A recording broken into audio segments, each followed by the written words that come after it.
you are listening to Ultra Q, episode 71. My name is Red. I'm joined by Mel.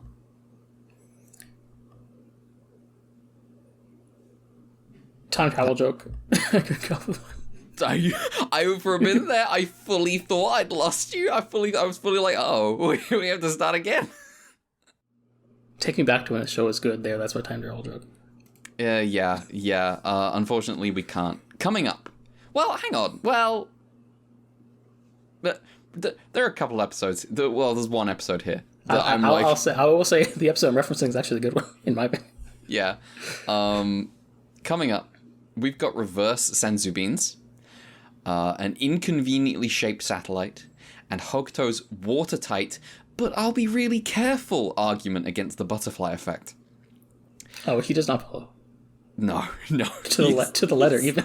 He's not careful at all. He's like, He's fully slashing those guys, and then he's like, I used the back of the blade. I'm like, no, you didn't. I saw you. He's like, I won't move a twig, and then they sword fight with trees.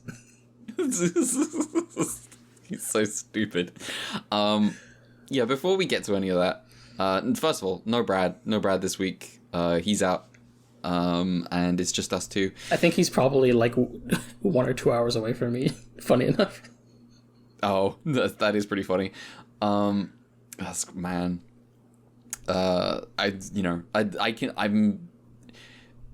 It's like difficult for me to tell something if someone's like, oh yeah, I'm going to Canada, and I'm like, well, that doesn't mean you're going to be anywhere near anyone I know in Canada, because Canada and North America, just North America in general, huge places. Yeah, I think he did say like he's around the GTA area, so around where I am right now. Okay. Well, what do we got? So before we get into any Ultraman, we've got our usual business. Do you want to go first, or do I want to go first? I can go first and mix it up. Okay, sure, go for it. What you been up to? I'm in my finishing things era a bit. Nice. We love to see it. Yeah. So I'll get some stuff out of the way. First off, I'm only bringing this up for posterity because I brought it up before on the show. The finished Blue Archive, the animation. Oh, okay. Yeah. It's fine. It's fine. Yeah. I think it was kind of boring in the first half. I think the game cutscenes are probably a better way to enjoy that story. Okay. I imagine. It did kind of feel like, it's a gacha game adaptation, so it's like, hey, it's X character, from the game who gets 2 seconds, or hey, there's a really popular character who is in like a lot of scenes. We're gonna make sure that their bit from the game you like, Yeah, it's good. I sort of imagine that it's difficult to make a game. I was thinking about this. I have watched, I think, a gacha game anime. Which is, if it's a gacha, Token Ranbu. Yeah. There was an anime a while ago for that that I watched the first few episodes of, and it became apparent to me. I was like, because I wasn't familiar with the game it was from, and so I was like, gradually, I was just like, is there a story here? These are just characters. These are characters, and I don't know that any of them are the main guy. That's how I kind of felt about Princess Connect anime too. Mm-hmm. Though that one did at least try to be like, we're going to be like Konosuba the anime. Yes. A bit, which I think helped it. Though I kind of fell off season 2. This one, I'm assuming, adapts the first chapter arc / whatever of Blue Archive, I think. Mm-hmm. Starring, the biker girl and her group.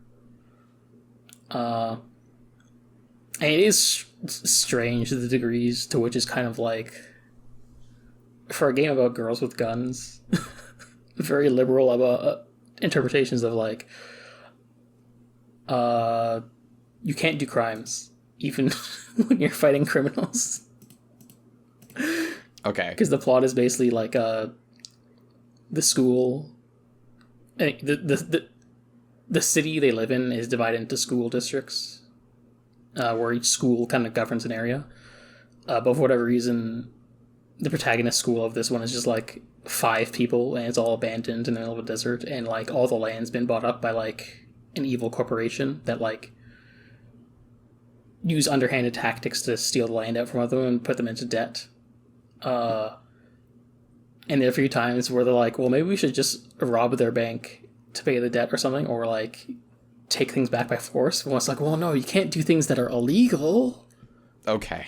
And it's just like, even though they're also even though they're also like, shooting robot gangsters. Yeah, and by gangsters, I mean.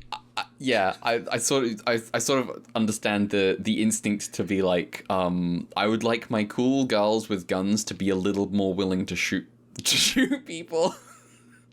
Yeah, and like they do have gunfights, but it's only, I guess, within like prescribed circumstances where it's like, oh no, the evil guy got a mech and he's destroying the city. We gotta take him out. Yeah. And yeah. The other thing here is presumably they have to be in a way that they wouldn't be in the actual game. Presumably they have to be missing like all the time when they're fighting like other girls. Yeah. Because in the game, it just does like some damage when you hit. Yeah, because like an RPG type system, presumably. Yeah, but if you if you're a show and you shoot someone with a gun, that has to do something more than points of damage. Yeah, and like I think there's like some degree of like being knocked about, and like there's like grenades and explosions and stuff, which helps. But yeah, it's not like everyone's taking point blank bullets. And like there's some fighting between the girls because there's like this sort of like rival team that everyone likes. The 4 investigation team 63 or whatever. Are these the 4 that I see everywhere? The one with the horns and the the one who's the horns who like tries to be really cool was actually a big loser. Yes. And they're like spend like the first half of the show being Team Rocket, and then the second half of the show being like the we are hard-boiled criminals, but we go to the same ramen shop, so we will help you out. Nice. Even though the point of conflict was, we accidentally blew up that ramen shop. Ramen shop is very important to this made in Korea game. Absolutely. Yeah. I did find out this game just doesn't have any other voice tracks other than Japanese, apparently. Oh, what, the game doesn't? Yeah. The people behind it were like, we have a vision. Yes. Thank you, Douglas McArthur. Yeah.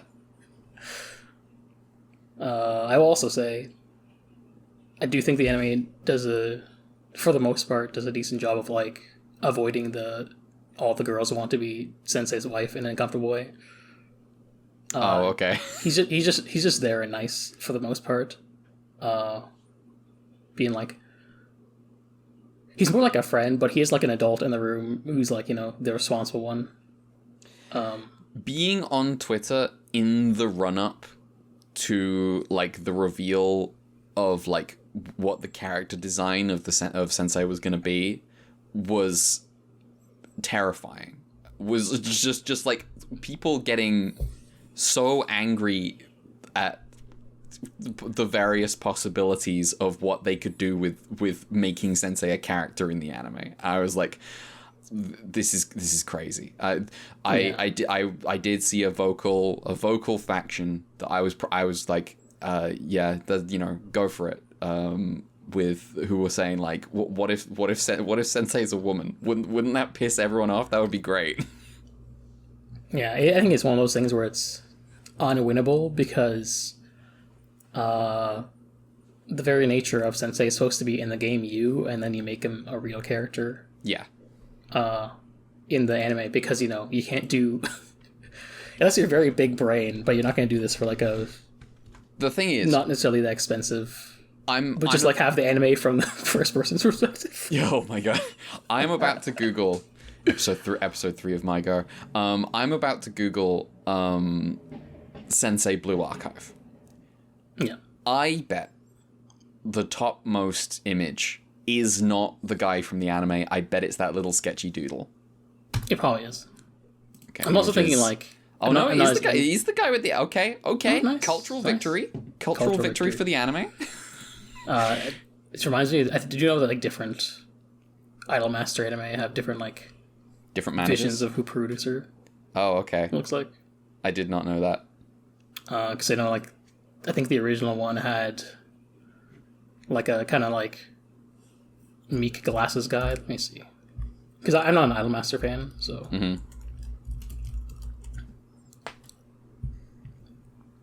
Yeah, there's like this guy from useless Google Images. Terrible. Yeah, like here's the one I know from like the.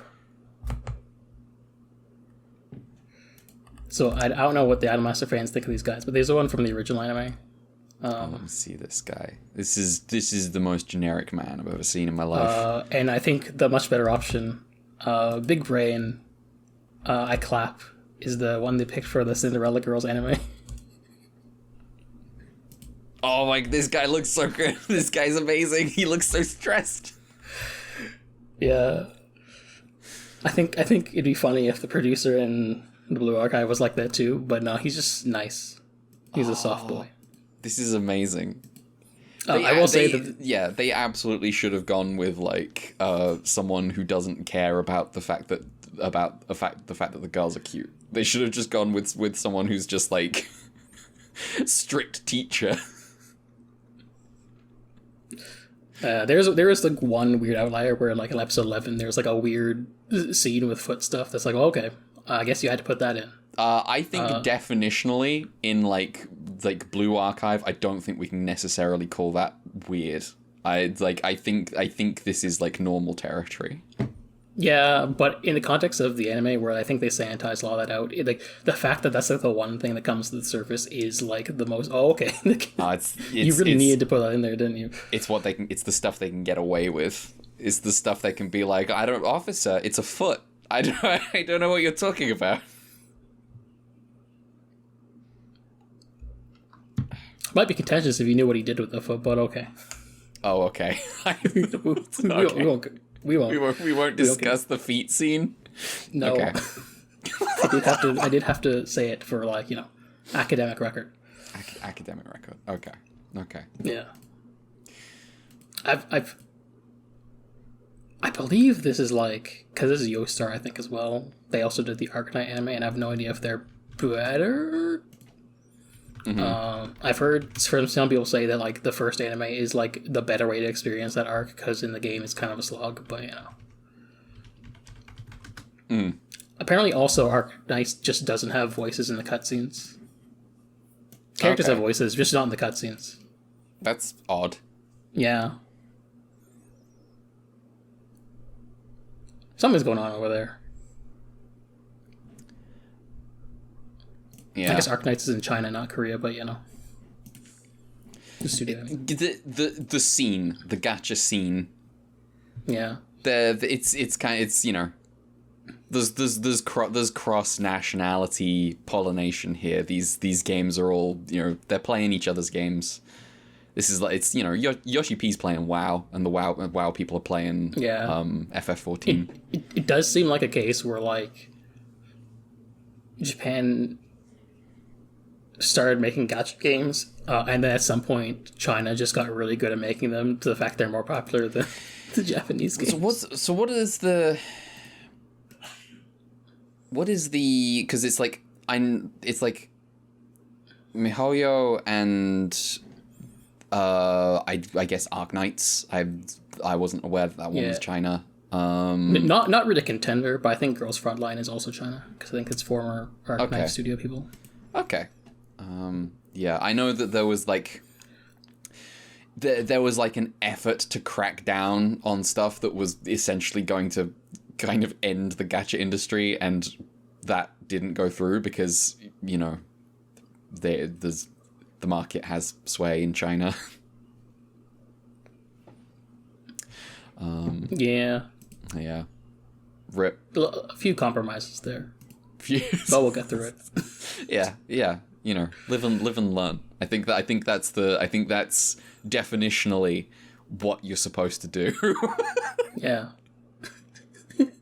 Dialectics and all that. There's this sum up dialectics, just play, live and learn from Sonic Adventure 2. Just like, you know, on one hand, this is kind of skeevy. On the other hand, Toyo did fund that nuclear reactor, so maybe they are serving the Chinese people.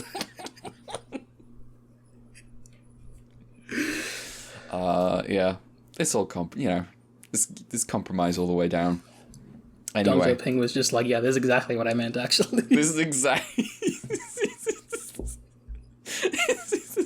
Summoning him and just be like, what do you think of these anime girls? He's like, seems like it's doing its job.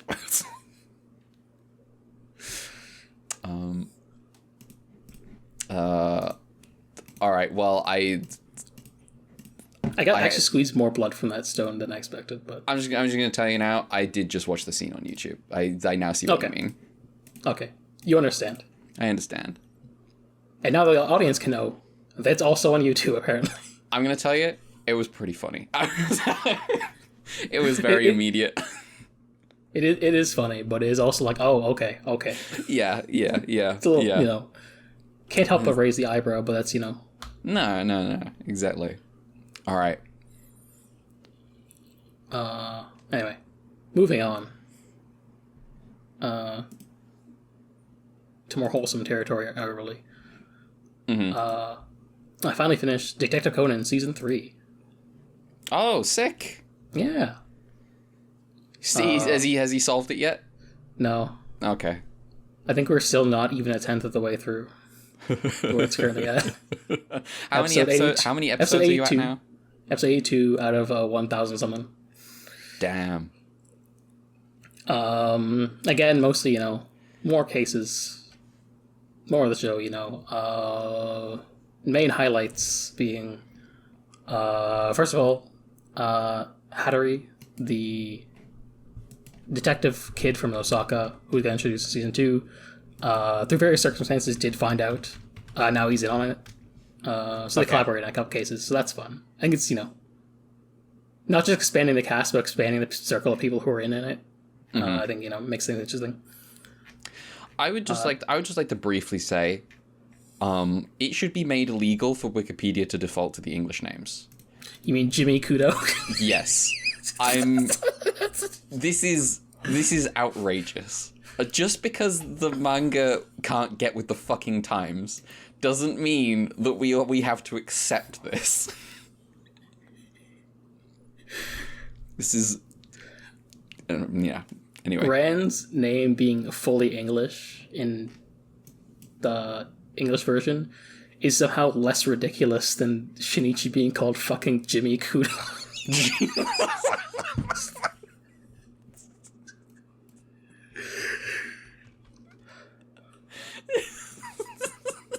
It's called Jimmy Kudo. Yeah, how you doing, Jimmy? It's James, actually. James Kudo. The name's Kudo. Jimmy Kudo. Fuck off. Second, there was like an hour special where they introduced. Okay.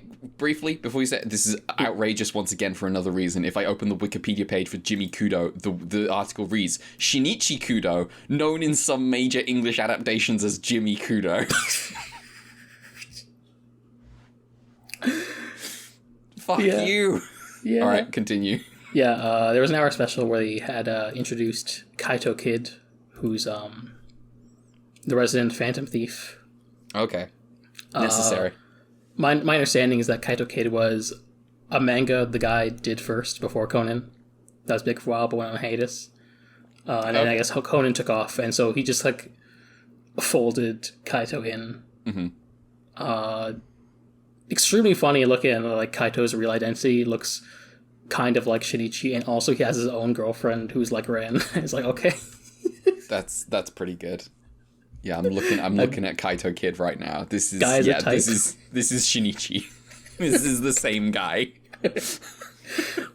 What's his name? I think his girlfriend's name is Alco. Okay. Like the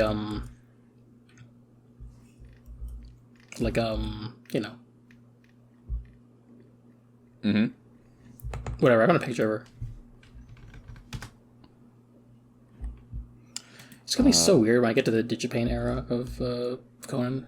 Yeah, it can't be that far off. You'd be surprised, but I think I saw like still in I'm still 1997. Okay. In terms of like air date. Yeah, there's Kaito and his not Ran girlfriend. Yeah, this is very funny.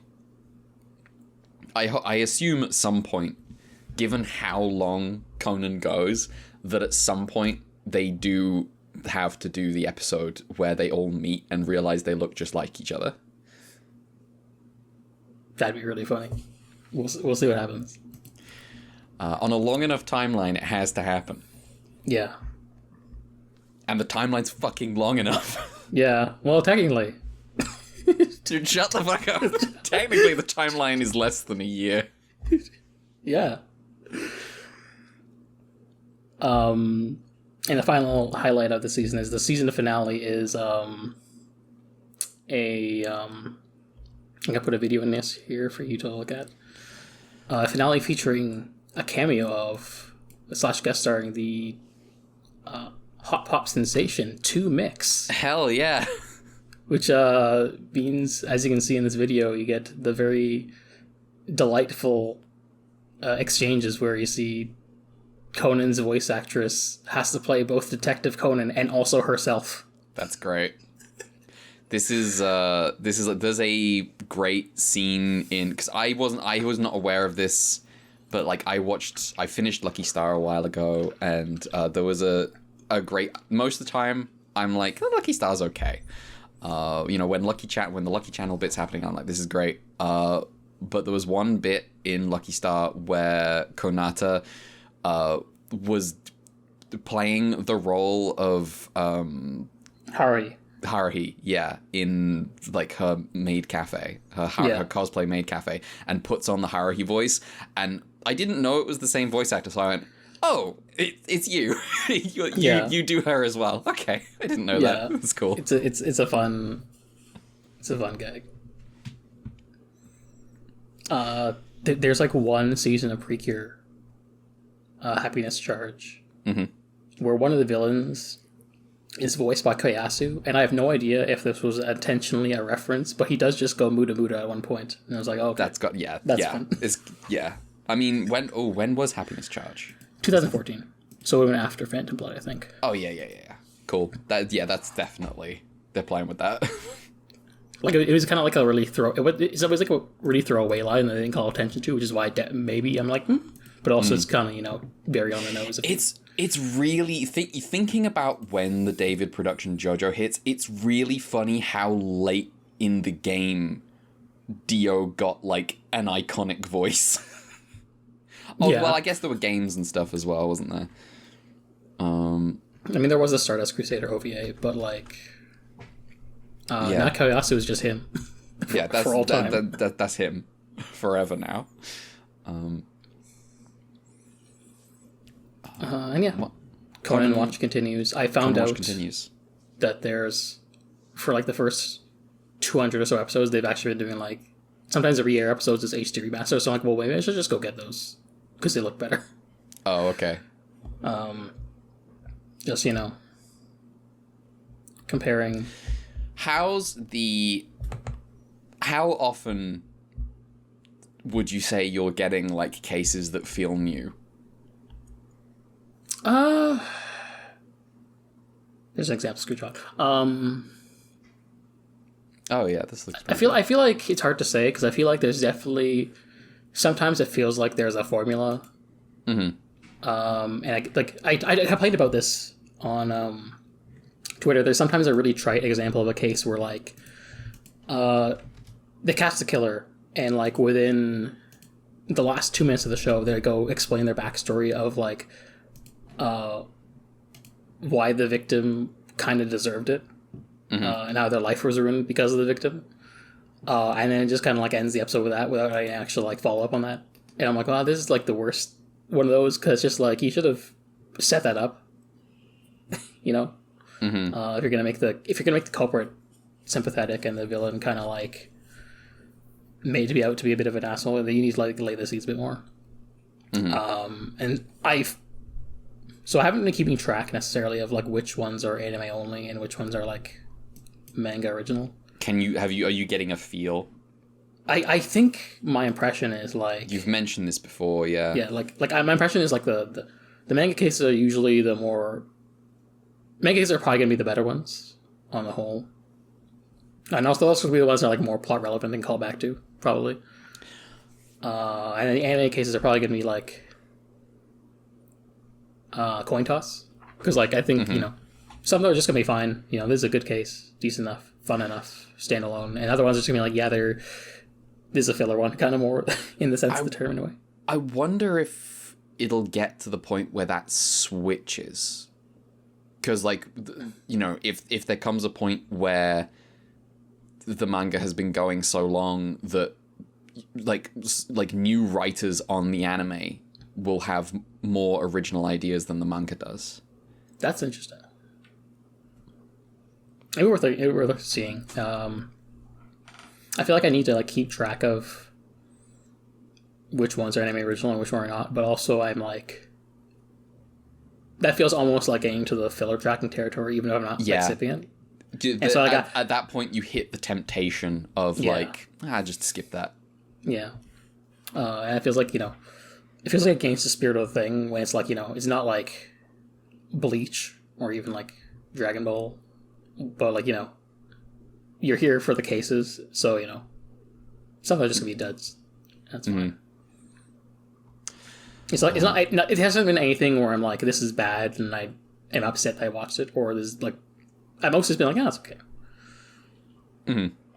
Yeah. Also, they hang out with a lot of rich people for some reason. Which I guess is a good place to get crimes, because rich people suck. But, you know, it does make you go, why do you keep hanging out with rich people? That's the... To be honest, that's kind of just a classic, like, thing in the genre, right? Yeah. Like, Agatha Christie stuff is all that. I read the Honjin murders earlier this year, and that was about like a wealthy family as well. So like, you know, this tradition stays. Wealthy families are great for crimes because like they're all fucking. You can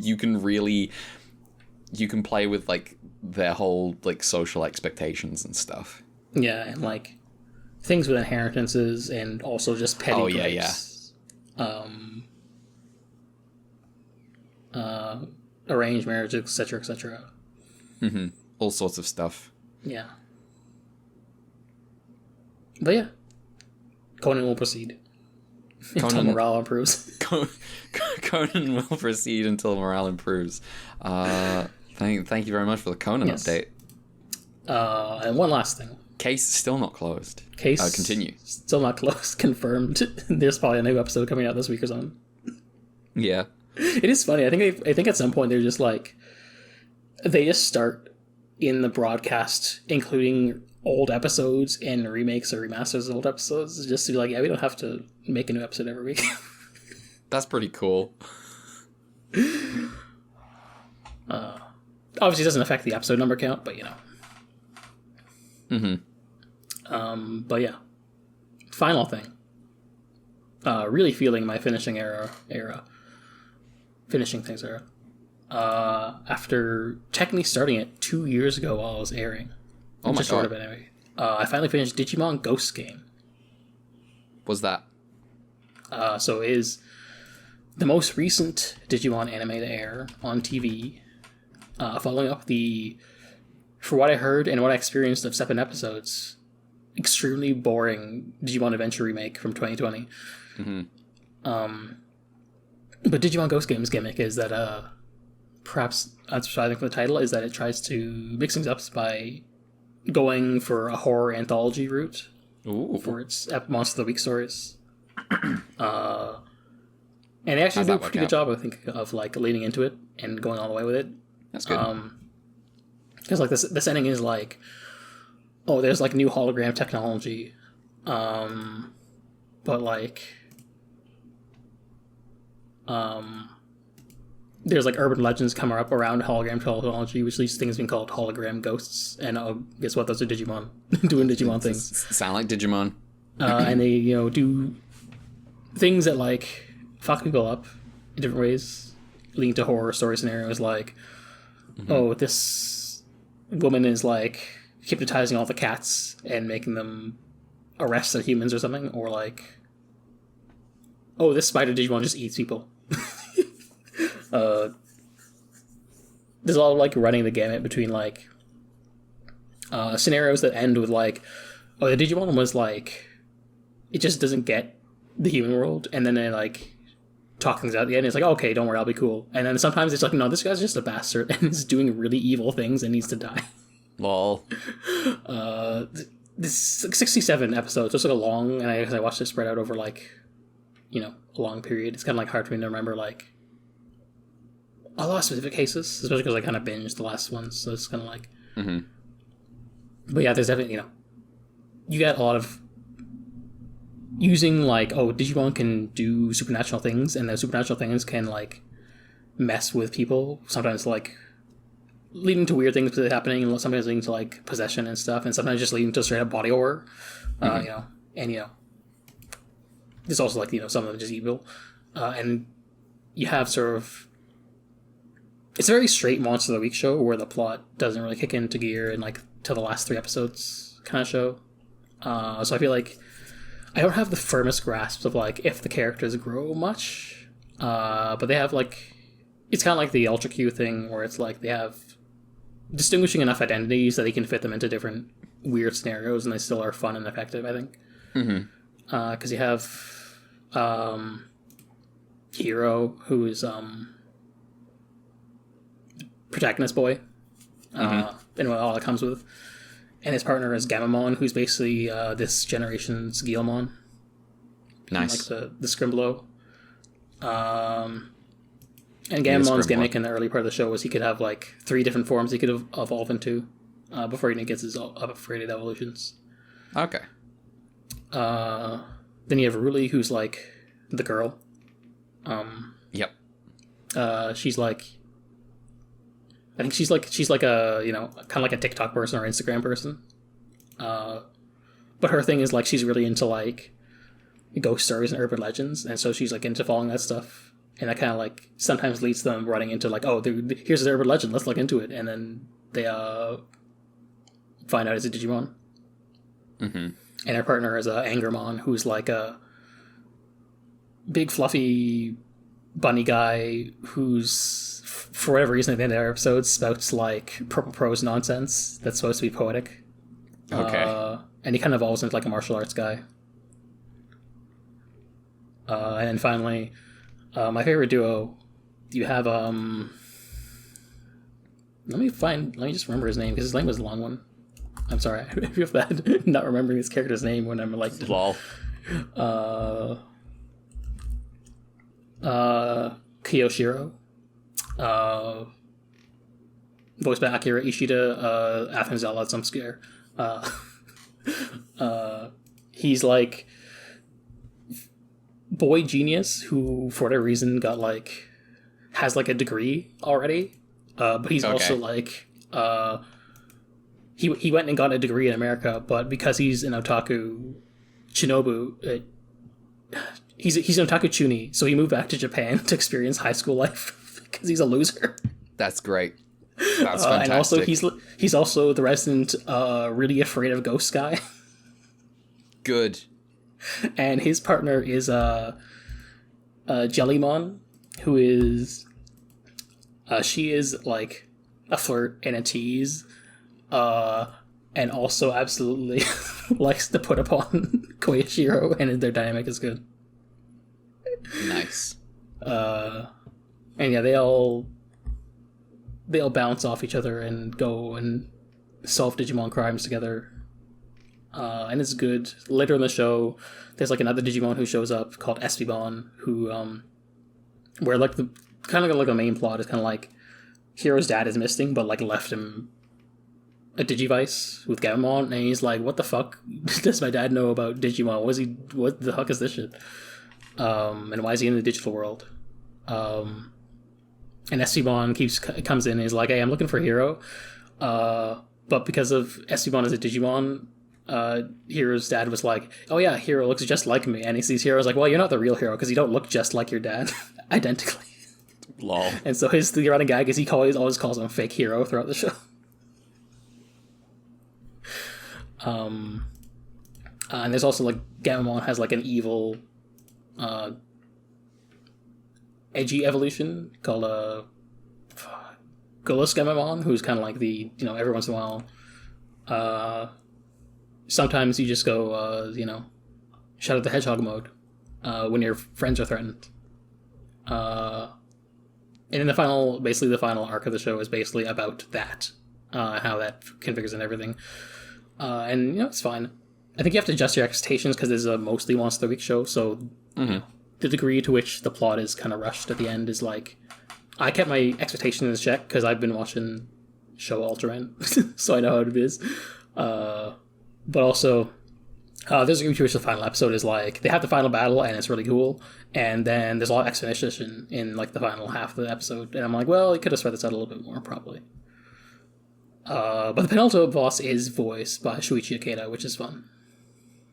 Nice. Love to get our boy.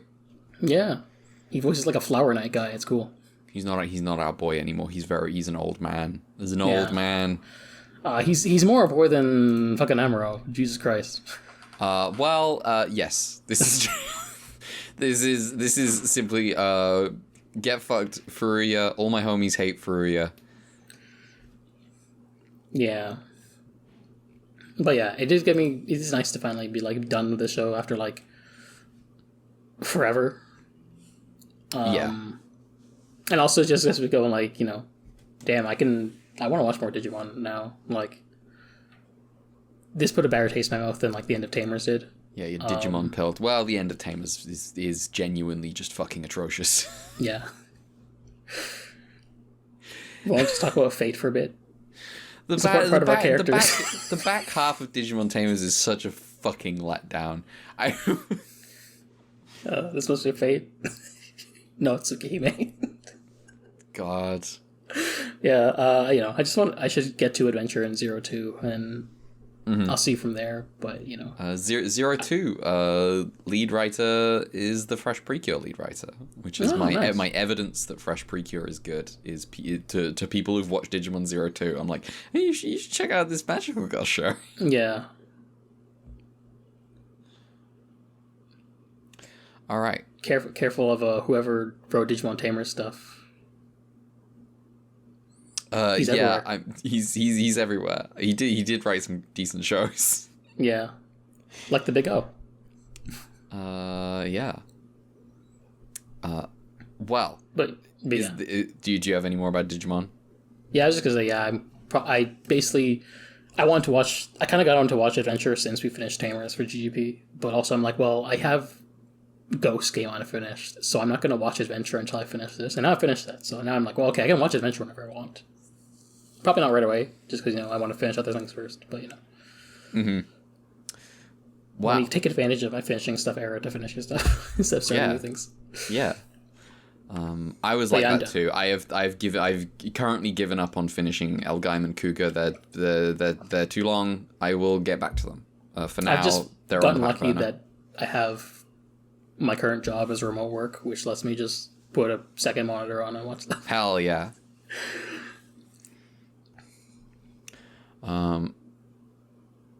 Do you have anything else? No, I'm good.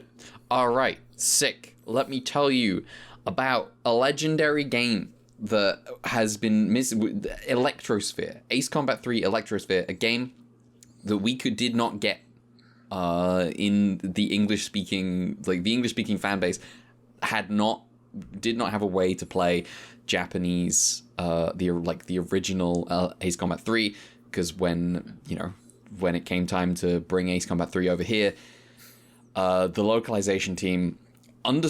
Now, it's like an understandable situation they did not have, like, they were kind of fucked on the production end. They did not have, like, the budget, the resources to do the full thing, which would have taken loads of work. And instead they had to, like, cut a bunch of stuff and rework the story, and just, you know, released it in a bit of a sorry state.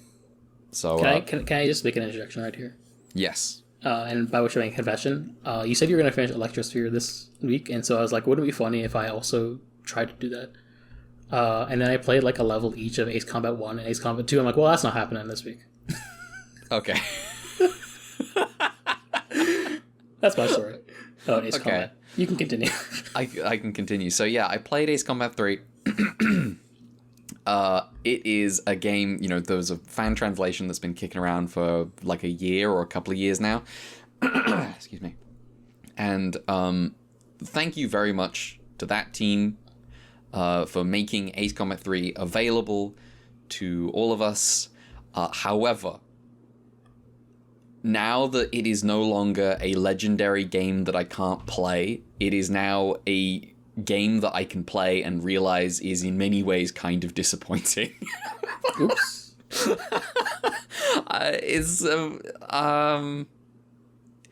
It's not the mind-blowing, incredible experience that you know, the mystique of a game you can't play has. So yeah, Ace Combat 3 it's a very impressive game. So to put this in context for anyone who doesn't know, the deal with Ace Combat 3 is Ace Combat 1 was literally an arcade game. It's not like arcade style. It was an arcade game that was then ported to the PlayStation 1. Ace Combat 2 was a PlayStation 1 game. But neither of those games I would describe as having story. They have like a setting, I guess. They have like events, but it does not really have a story. It just has, you play missions, and there's a certain purity to that. I appreciate that. I really like Ace Combat 2. I think it's a great game. Ace Combat 3 is like has the most story of any Ace Combat so far, I think. It is a game with branching narratives. It has like 5 routes. It has like lots of different characters. It has the most writing. It has like a codex, right? You have the game is presented to you as like you're logging into your like computer, and you have like there's the search option, and that just gives you a list of proper nouns and like people and corporations and stuff that you can scroll through and like read about different incidents and things like that. This game has lore. This game has a story. And there's like Production IG works on it, making like anime cutscenes and also making animated sprites, who, you know, and then, you know, they call you. They send you like video calls, and all these characters are like, you've got anime characters just calling you and talking to you about shit, telling you how they feel about the last mission, and how they, you know, what their situation is. There's a lot going on in this game. It's very, very, very impressive that they went from 2 to 3. However, I think there's just some stuff here that I don't really vibe with. Is it a case of being brought down ambition, or is it just like the ideology on display? Well, I can't really talk about. I have one truly my biggest problem with the game I can't talk about, because it's like the very there's a thing about Ace Combat 3 that if like there is a decent chance. There's a few things about Ace Combat 3 that people know about Ace Combat 3 without having played it necessarily. And I'm not getting. It's possible to not know those things, and it is a spoiler to know about those things. So I'm not gonna talk about them directly. But one of those things is like a big reveal, and I knew kind of the broad strokes of that reveal. And broadly, I already think it's kind of a dumb thing. But I didn't know about the specifics of it, and when I got to the specifics of it, I found it vile. This is me with Minimi leaving. Yeah. There's some. I think there are two characters in this game that, you know, this is like a cyberpunk game. So this is like a corporate war, and they're always talking about how like, oh, we're leaving nations behind, but I think so. They've got like all these like characters of different nationality, right? They've got like there's like Fiona Fitzgerald or something, and then you got like Eric Yeager. Is like your initial flight team, and Hirose Reina, and it's like, well, I think I can identify where these characters are supposed to be from, and there's like two characters in the game who I think their last, because you can scroll through the codex and like see what people's full name is, and I think their last name is important to the shit surrounding them, and I think it sucks. I think it's great. I can't. Me searching which names are Chinese or Korean. Commander Park. There's one. The other one, it's worse. It's worse. I'm not getting into it. It's gross. It's a stupid reveal. I hate it. However, worse than Yakuza 2's Secret Koreans. I don't think about Yakuza 2. It's I'm just gonna say it is of a type of conspiracy. Okay. I think I can guess maybe what kind of name it is. Yes.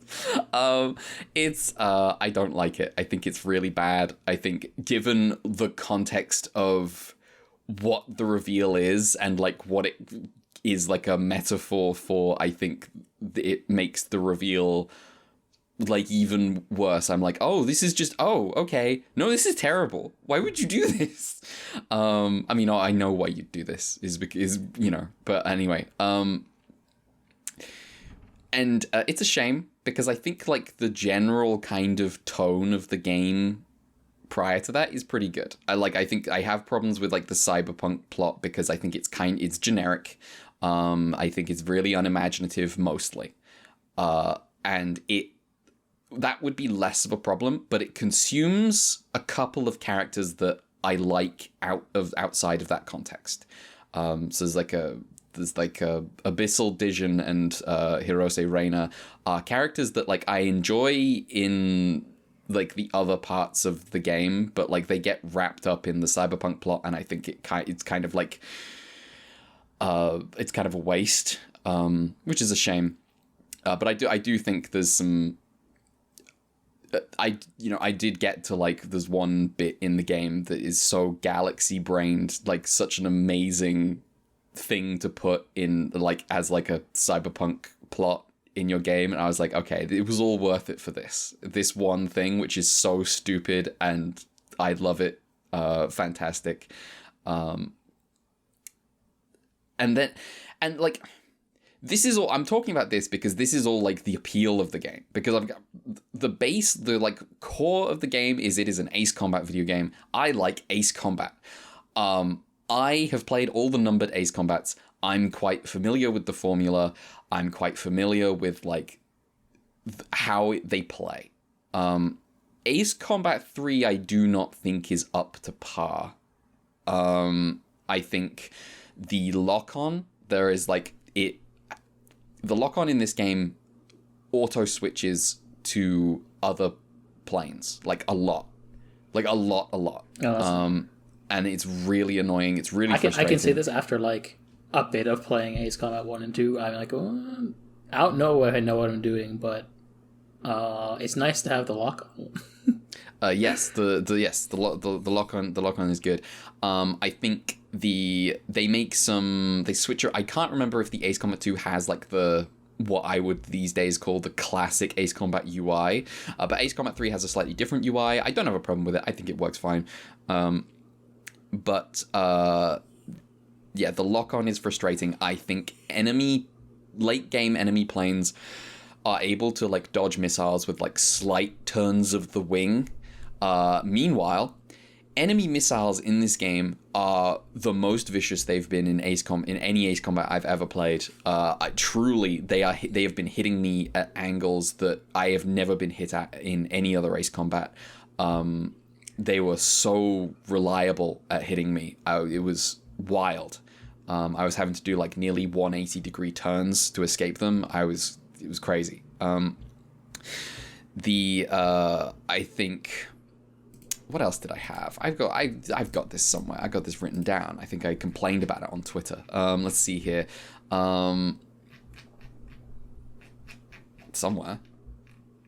Oh, hang on. I gotta sneeze. Higher. No, we're good. No, we're not. Hang on. Pause. I need to. This sneeze needs to pass or happen. Okay, we're fine. Every enemy plane is able to go slower than mine without stalling, which is a nightmare because that's like one of the great things about Ace Combat is like dogfights as they get closer and closer get slower and slower as both planes are trying to get behind the other, and you wind up with these like really super close range dogfights where you're parallel with each other and just trying to like get a little bit less speed, or like pull off some maneuvers that'll like, increase the distance distance you're traveling while not increasing how far you go. Is getting into like theory of how dogfights work, but that was kind of squandered in this game because every enemy plane can just go slower than mine. And I was like, well, okay. Because I like those dogfights. They're really tense. They're really good. And, I pulled them off a lot, but like I switched to hard at some point, I think after I beat my second route. And I think hard mode is tuned in like the wrong way. I think it's just a little bit, it's just more frustrating than fun. I think Ace Combat 2 probably did like the fundamentals better, and then the actual like story stuff that I was looking forward to and like the branching narrative stuff was kind of hit or miss. I do think there's like good like regular like war drama going on in the branching path stuff because it's all about like you can defect to different factions and things like that. And my favorite character in this game is Keith.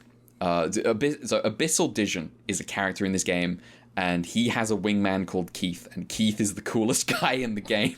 Love that man, Keith. Love that man, Keith. I do. Abyssal like Dijon like invites me to join his faction very early in the game, and if I do that, I go over to their team and I get a call from Keith Bryan, who's like,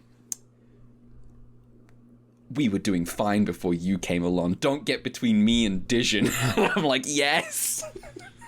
You're jealous because I'm stealing your boyfriend. This is fantastic. And Keith absolutely gets like the coolest moments in the game. IMO. There is like there's like one character who I think her involvement in the cyberpunk plot is great just because she's not tied into it and she really wants to be. And everyone else is like, no, you can't. We're not letting you. And she's like, why can't I do Ghost in the Shell stuff with everyone else? But yeah, I think mostly this is an alright game, and then it just kind of, there's a couple of things in here that just undermine the whole thing and leave a really bad taste in the mouth, and I don't like it, and I think it fucking sucks. And lucky for me, maybe, because now I don't I can just put 0 at the top of the list and just say, well, that was easy. Because if I was gonna, because I've now played all the numbered Ace Combats, and I think the only one left that I would want to check out is like X, I think it is, which is like a PSP one, I think, and maybe that not a fan game. It's like a tribute game, Project Wingman or whatever. But yeah, if I was gonna rank them, I'd put like probably 6 at the bottom. Those levels are too big. They're not levels. They're sandboxes with like little submissions. So you always have to pick a fucking multi-role plane. There are too many planes in the sky, and they don't fight each other. They only they chase you. Your allies chase you, and the enemies chase you. And because your allies only attack when you order them to, they don't attack the enemy. And because your allies only attack when you order them to, the enemy can't really attack them because they can't fight back. So you just wind up with like a fucking conga line of like 80 million planes behind you at all times. Stupid game. Dogfighting. Yeah, I do not like Ace Combat. I do not like Ace Combat 6. I think it's bad. I have anyway. But next up would probably be 5. I think that's the one with the worst story. That's just fucking Gundam Seed coded completely. Terrible. And it's also too long. There are too many missions. And then behind that, I would say probably like air combat, because it's there, but it's not, it's still just like the OG arcade game. There's still some missing pieces. And then what have I got left? I've got 2, 4, 7, and 0, right? And 3, right? Oh, and 3, yes. Next up would probably be 2, maybe? No, I'll put 3 here, middle of the pack, just because it's such a mixed bag. And then 2 and then 4. No, 2 and then 7, and then 4, and then 0. And like, there are some like, there's some, I could change my mind about 2 through 2, 7, and 4 anytime. 7's really good. 2's just like pure Ace Combat. 4 is like also kind of pure Ace Combat, but now it's got some like human drama going on in the background. And then Ace Combat 0 is quite simply one of my favorite games of all time. The others do not compete. It is Ace Combat 0 or nothing, baby. That's what it's all about. Fucking sick. I found a video that was the final level OST 0 with all the dialogue added onto it, and I'm like, hell yeah, that's exactly what I need.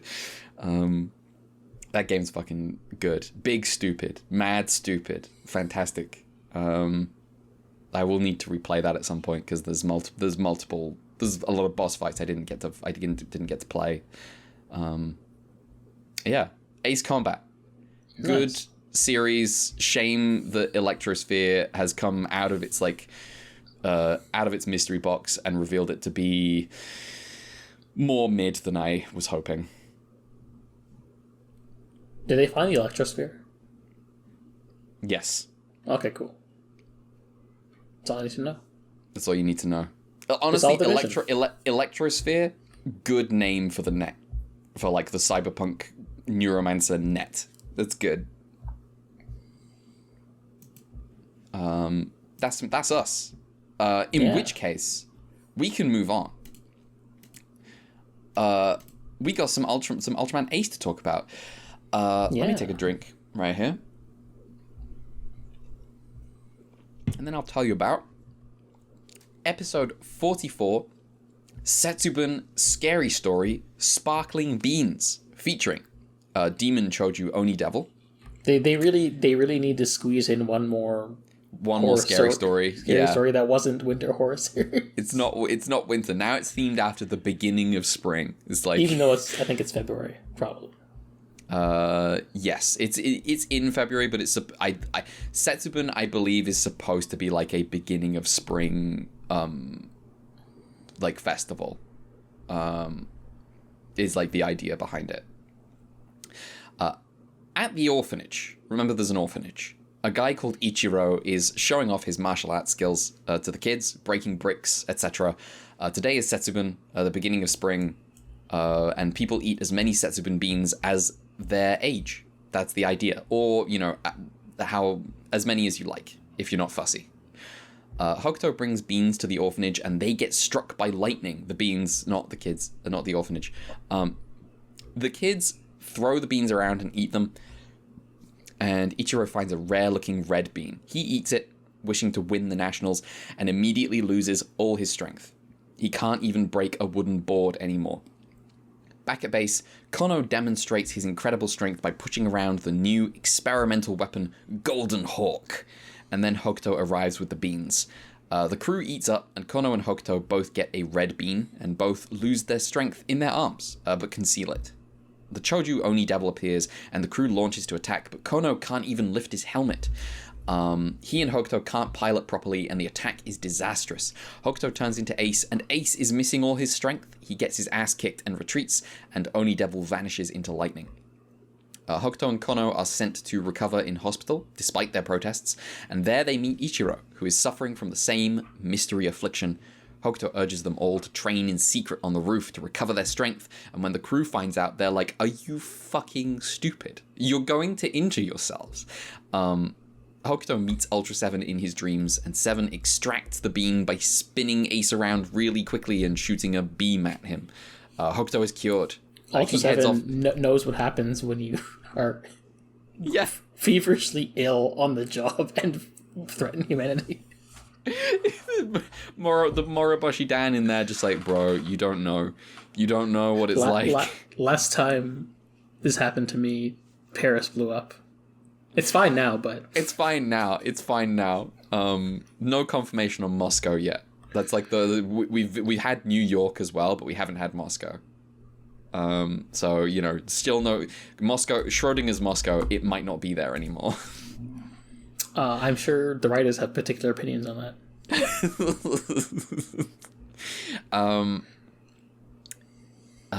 Where am I? Oh, yeah. Hokuto is cured. He heads off to Ichiro to show him that recovery is possible and urges him to keep training. Die, asshole. Oni Devil, that's the end of the sentence. Oni Devil appears again and the crew attacks. Hokuto arrives and announces himself on the car radio right before the Choju crushes it. Hokuto turns into Ace and defeats Oni Devil with the help of the crew firing the Golden Hawk. Ace then beams the red beans out of Kono and Ichiro, and now they're fine. At the orphanage, Ichiro shows off his skills, and Kono lifts a big rock. The end. So first of all, I think we can count this as a medical miracle, right? Absolutely, we can count these as medical miracles. I believe in medical miracle! Ultraman, thank you! Thank you, Mel. So we're fully in Return of Ultraman level of stupid about disability. we're in like but because now it's Hokuto doing it, I hate it more. I didn't know I could object to this more. But now it's Hokuto telling people, hey, look, Ultra 7 healed me, and that means you can get better too, so long as you keep training. Shut up. Like a real man. You stupid bitch. I'll kill you. Fucking scene of everyone whose muscles are atrophying doing push-ups. Because they're manly ridiculous. Men. And literally everyone in attack is like, what the fuck is your problem? You're going to fucking disable yourselves. This is the one saving grace of the episode, is literally everyone else rocks up and is like, you're fucking morons. This is ludicrous. This is completely ridiculous. And just like the idea that Hokuto gets healed by magic and rocks up in his buddy's hospital bed. It's like, hey, look, I got healed by magic. Maybe you can get healed if you continue putting stress on your body. You must keep training. You can't. They use. So here's the thing. They're using physical training as like shorthand for not giving up, and that's not. No, don't do that. That's something you do. Sometimes you do have to give up. Not giving up hope is not the same as trying to do yourself permanent damage. Yeah, it's like, we can't give up. And it's like, well, do you want to make yourself worse? Yeah. Whatever doesn't kill you doesn't always make you stronger. Fresh Precure with like Woods with Hokuto. We got the bean thing. So I do like the premise of this episode with the beans. I think this is fun, like quirky Ultraman stuff. I like Ace like suddenly being like, super weak because he's eaten this mystery bean. But I just think this bizarre, like the thrust of the episode being like this completely deranged fucking, we're just gonna work really hard to overcome our injury, our like affliction, as this is Ultraman Ace doing its worst. It can't help itself. I just realized there was kind of like a Digimon Ghost Game episode kind of like this. Oh, okay. Where everyone kept eating these like black seeds that put a Digimon inside people that drained their energy, and so they kept getting hungry. It's a different kind of thing. Like Digimon tapeworms? Yeah, kind of. Except it was like ghosts. That's wild. Yeah. Good show. Better than this one. This is kind of whatever. I also don't really rate the fight. There are better fights in this batch. There is a great fight in the third episode. This one's kind of whatever. I don't really remember what the Choju looks like, which is always a good sign. Oni Devil. Let me look at Oni Devil Ultraman. This is bad. This isn't good. He's literally just Oni. Yeah, it's just guy with horns. Absolutely. Not great. Is there anything? What else is going on in this episode? Are we just gonna be like this for the next 2 weeks? I hope the finale is good. Finale should be good. I hope the finale is all right. It's really lucky that we managed to get like a solid hour of podcast out of anything but Ultraman. I'm surprised we got as much as we did. I was like, okay, I can rush through these real quick, but turns out that was more ideal not to. Yeah. This is who made these episodes? I know it's just gonna be people we've had before. We're not getting story time on this, but who made this episode? Okay, so directed by Masanori Kake, written by Fumio Ishimori. Okay. And then special effects director was Kazuo Sagawa. Oni Devil was made by Akihiro Oguchi. Nice. I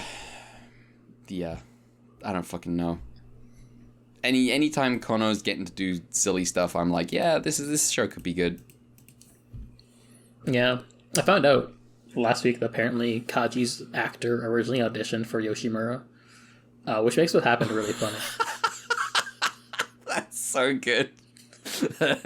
That's fantastic. Man, sucks to be that guy. I mean, he auditioned for the role and got a different role, which gave Yoshimura nothing, but then he left, and then Yoshimura got his stuff back. Here's the thing. Here's the thing. TAC have been doing way better at their job since Yoshimura stepped into that role. maybe Kaji was the weak link in the crew. Now we got Yoshimura on science, and he's just like doing his job. He can tell when there's a choju and when there's not a choju. Hokuto has gotten worse though. Hokuto has gotten worse. Hokuto has gotten so much. You know what? It's balance. It's all maintaining the balance. It's the laws of equal exchange. I've been reading Full Metal Alchemist. It's funny. Like one of my mutuals has been watching, also going through Ultraman in release order, faster clip than we have, obviously. And he just got to like post-retool Ace. I was talking to them, and they're like, "Yeah, to be honest, I hated Hokuto from episode 1." Nice. They saw the vision in it before we did. Yeah, they understood. New types. New types can understand a situation innately. Do we want to talk about episode 45? Speaking of Yoshimura just knowing when there's a choju. Yeah, sure. Episode 45 is called A Desperate Situation. Save Ace. It's important to I just like to note this because I think it's a great loan word that Japan has. This episode is called Dai Pinchi. Ace is in a big pinch. I love Dai Pinchi. It's one of my favorites. I'm a big fan. One of the Conan episodes I was watching yesterday, Conan used the term heavy smoker, and I was like, is that just what they say in Japan? That's great. That's fantastic. Oh, man. There's another one where they were like, the fictional river in the town they live in is called the Taemzu River. I'm like, hold on a second. Shut the fuck up. Hang on.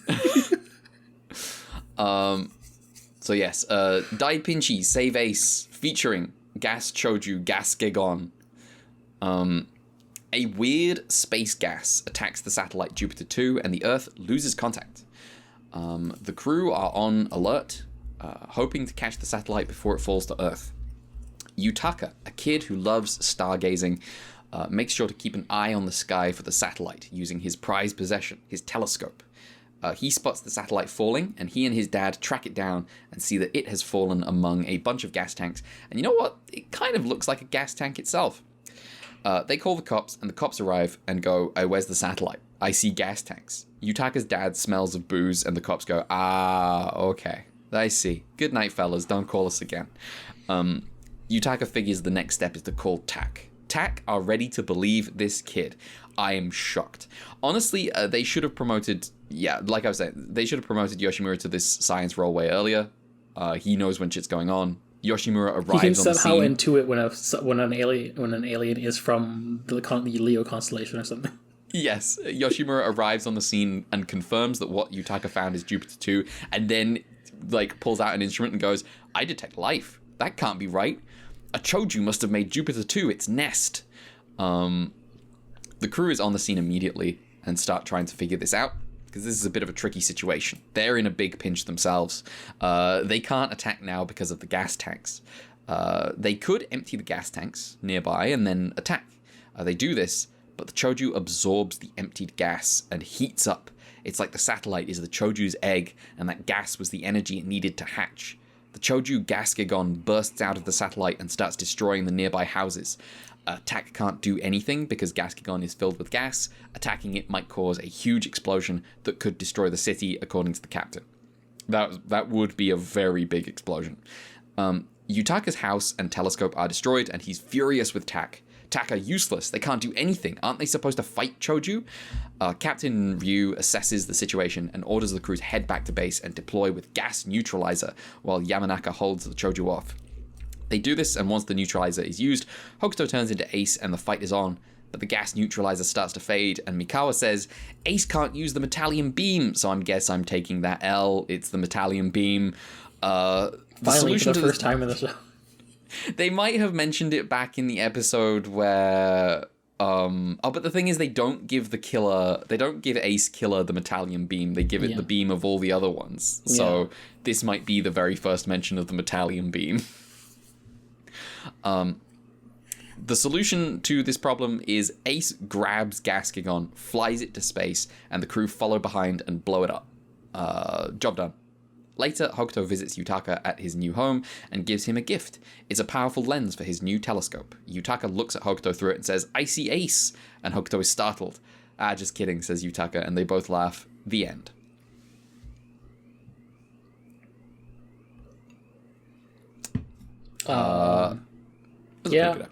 This is pretty. This is an alright episode. Yeah. I quite enjoyed the vibe on. It's weird that this late they've managed to get like some decent standard episodes about Tak like trying to solve a problem and like failing and then like recovering. I can see the team like doing their thing. And I think it's much better when that's the vibe in the Ultraman the writer's show. swept in their brow like, ooh, glad we got rid of that Yapul and Minami nonsense. We could write a good show.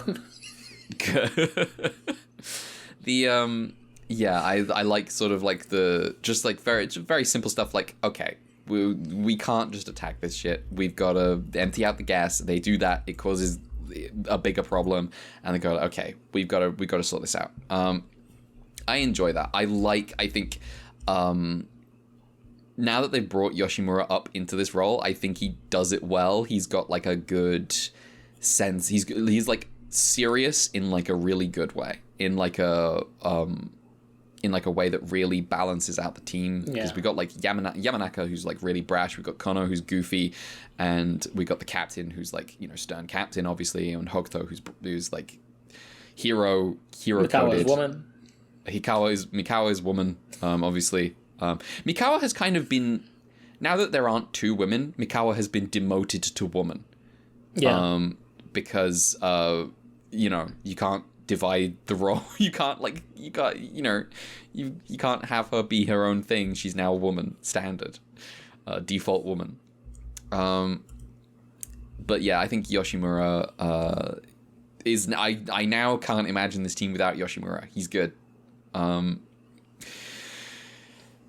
then you've got like I like it when the public is like in conflict with Tak in a way that doesn't make the public seem ridiculous. Yeah. But also, well, that like, you know, it's not like Tak did something cartoonishly dumb. Right.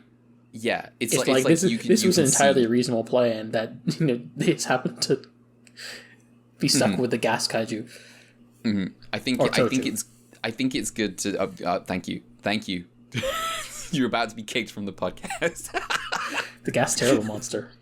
The gas terrible monster. I think it's much better when it is both having like reasonable ground. So like when the captain is like pulling his, oh, this is a difficult situation face, it really is a difficult situation. Yeah. You know, I like it when like the inherent conflict of like, we deal with giant monsters, which means there's going to be destruction where we go. People are going to resent us. I think that's good. I think they should go with that more than they go with like the general public is evil and hates our heroes. And they doubt our science. How are we feeling about Tak versus Matt at this point in the game? Oh, see, in episodes like this, I'm feeling Tak. I really am. But also, not every episode's like this. Also, not every episode is like. Also, like, you know, the show has been sabotaged fundamentally. I can never like it again. We can find like diamonds in the rough, but like the rough. The rough is really rough. Yeah, it's really painful. It's not really worth getting those diamonds sometimes. No, I know. I'm good. I'm not. You know, diamonds are not my best friend. I'm all right. So it's kind of annoying because like I do think Ryu is best in class for captains. I think Yoshimura has really come into his own. I like Yamanaka a lot. I think he's like, he's very funny when he's just by default, he just default hates Hokuto sometimes. And I'm like, yeah, get him. Get him, Socrates. And I think Kono's good, and I like Mikawa. I like Mikawa when Mikawa's got stuff going on. She's had some stuff. And Minami's not here. And I truly despise Hokuto. I hate him so much. It's weird how I kind of just feel like neutral on him, but he is kind of like, he's not Go. He's not Go. I truly hate this man. And like I really can't stand. Here's the thing. Dan is not in these episodes. There's no Kid. There's no Dan. However, when Dan is on screen and he's like being annoying, I hate him less than Hokuto. I just think he's annoying. The Hokuto is like, I can't stand. He's the worst. But that's me. I'm not the voice of the podcast. We need to do the deep character study of why you hate Hokuto so much. Why do I hate Hokuto so much? I think it's pretty easy. He stole the show. It's not, obviously the actor didn't steal the show, but Hokuto the character stole the show. And also they keep trying to give him all this cool stuff to make him nice. They keep trying to give him things. They keep trying to give him more things, and I'm just like, stick to your fucking story. Yeah. I don't like him. But he does a half decent thing in this episode. So, okay, well done, Hokuto. You bought a lens for a child. He gives the Ultraman Ace badge he took away from the bed, but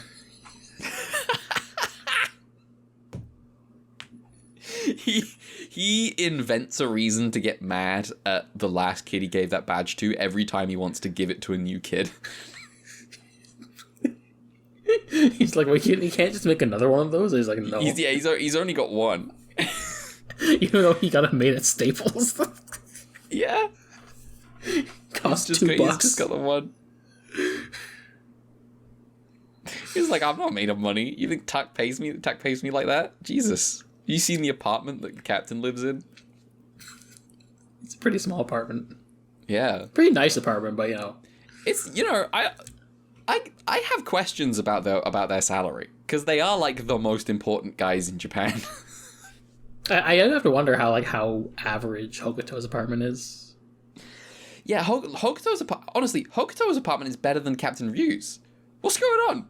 Hokuto's apartment is furnished like my grandparents' house, which makes sense because he lives in the 70s, but Well, yeah. Now that you've raised this has poisoned my brain. Hokuto's apartment is bigger than the captain's. What's happened? He needs enough room to leap over the table. He practices. Hang on. Do you think it's an apartment that he got when he was planning to live with Minami, and he's too ashamed to backpedal? Yeah. Yeah, that makes sense. He's living in an apartment for two.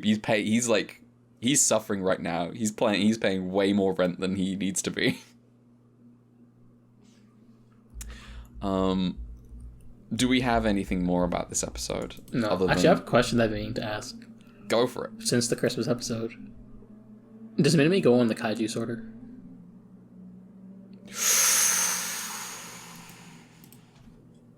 She is an alien. Minami Seijin. I was torn because I thought, it'd be funny, and then I watched the episode where she leaves, and I got mad and thought no, and then the Christmas episode happened, and then she just made people healthy. I'm like, well. I'm saying Minami Seijin. I'll think about it.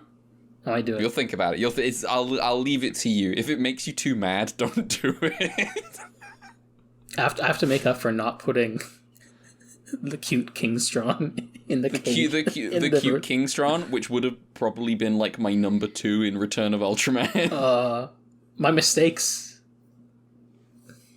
The mistakes of your youth. Well, who made this episode? Directed by Masanori Kake, written by Toshiro Ishido. All right. Special effects director is Kazuo Sagawa. Gasagon is made by Akiko Iguchi. Sick. Do we want to talk about the main event of this week? Yeah. Yeah, let's talk about the first episode in a while I've watched at 1x speed. Nice. I quite like this one. This one is episode 46, Ride Over the Time Machine, featuring Time Choju Daidara Hoshi. Is that a correct translation of the title? Because it feels like it should translate to something that means something better than that. Let me see. Ultraman Ace 45. 47. No, it's 46. What am I doing? Ride Over the Time Machine.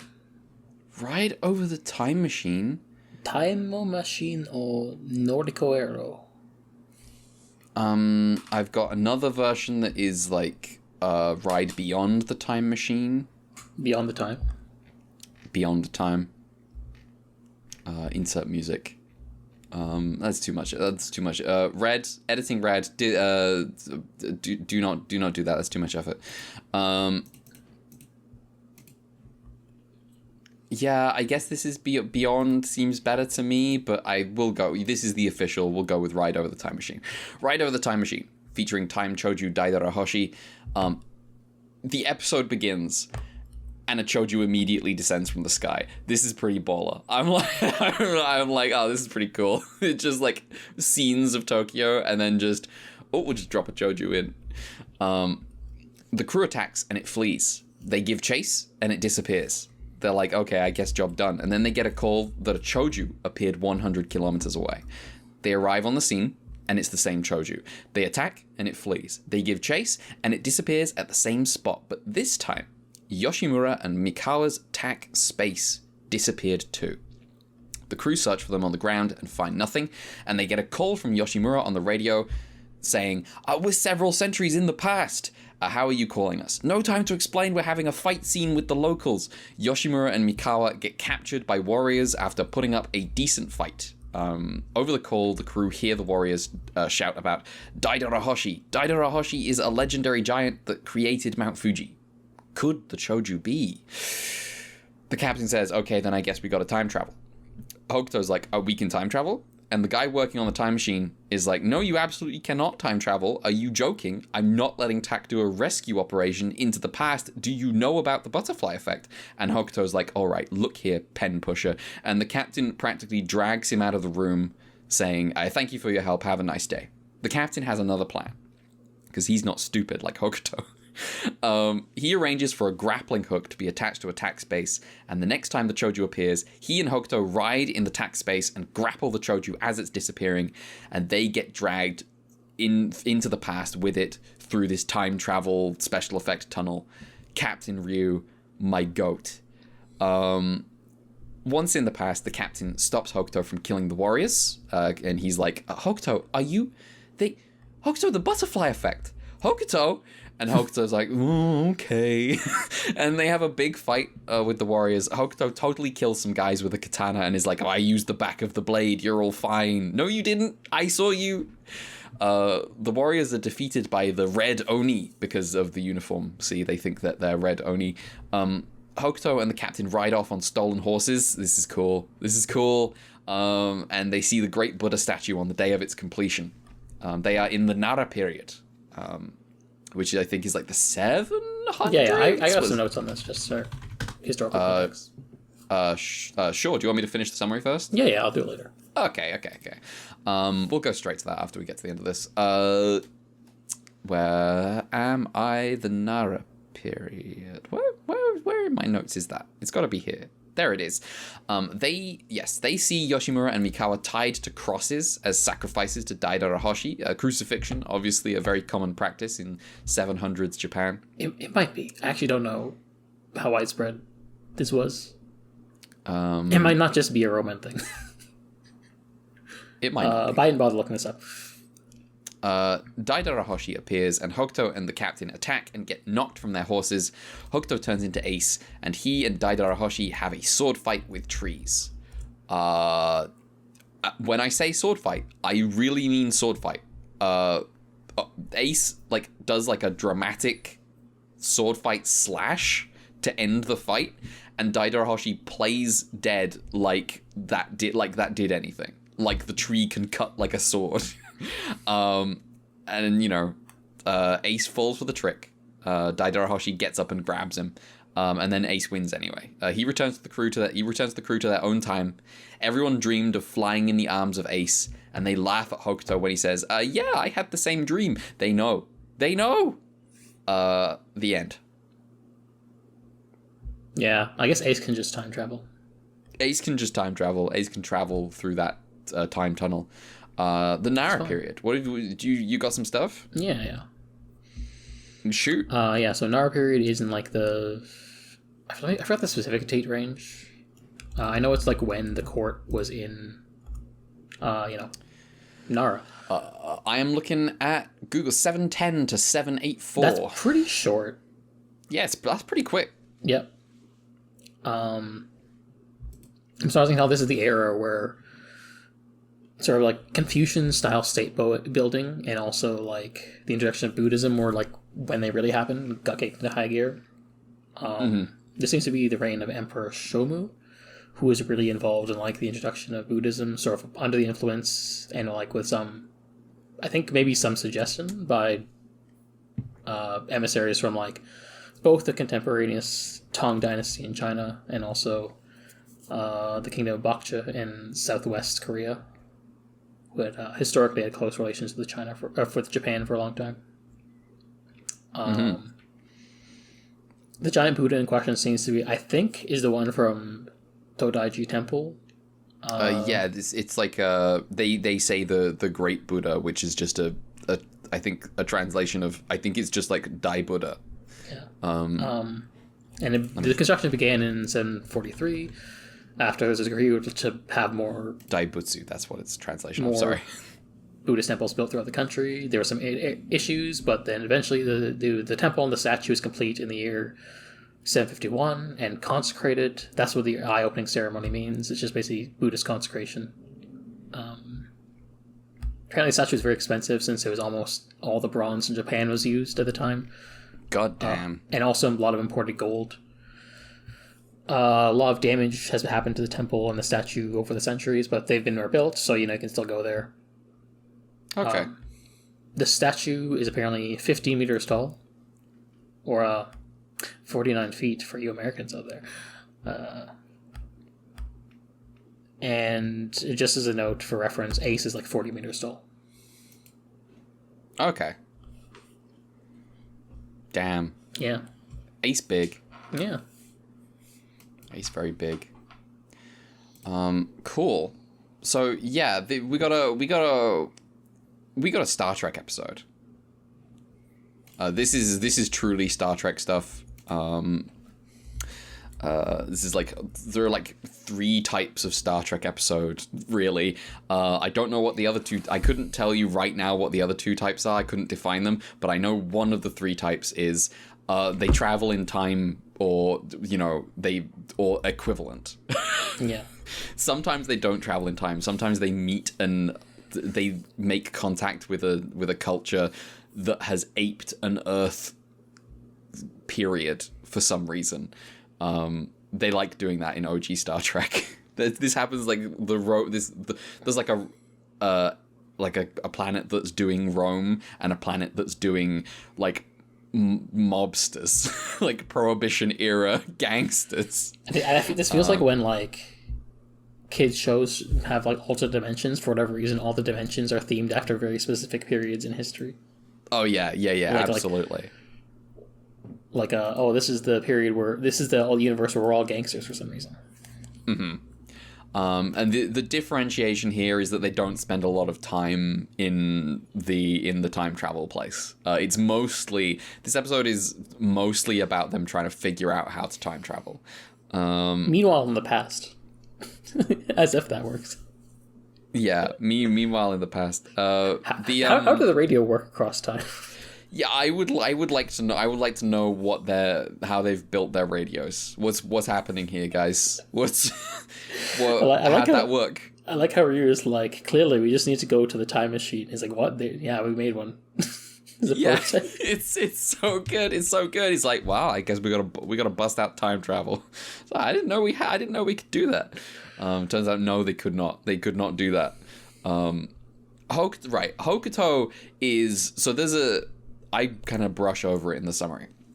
The scene where the scientist is explaining the butterfly effect and saying, if you step on a twig, you could affect the course of history. And Hokuto's like, well, I won't step on any twigs then.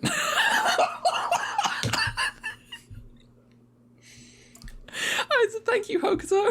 Yeah. Well done. Then he does literally everything else. I think there's been a fundamental misunderstanding of what he meant by if you broke a twig, you could change history. He doesn't mean don't break twigs. He means the slightest anything could change history. You dumb moron. Yeah, like Ryu makes a good point. Like, listen, if you kill any of these guys, then like entire swaths of people will never be born. Yeah, it's the whole like half the people in Europe are related to Charlemagne or whatever.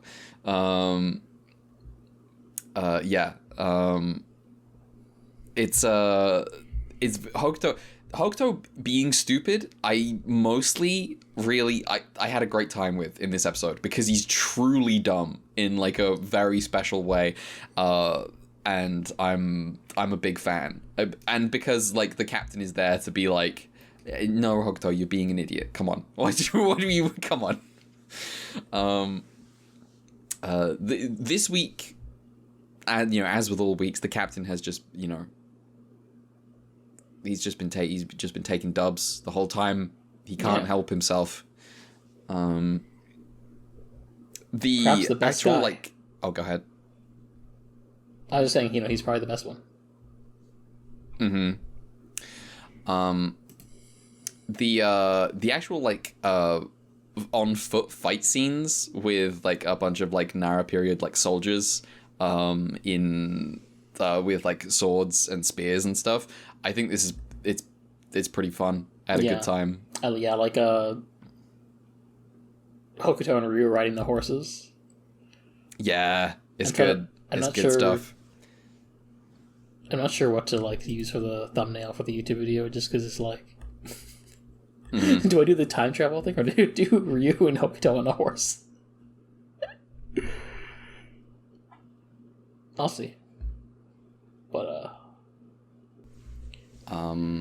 I liked the tree sword fight. I thought it was really silly in a way that I'm having a great time when this show should be silly more often. Yeah.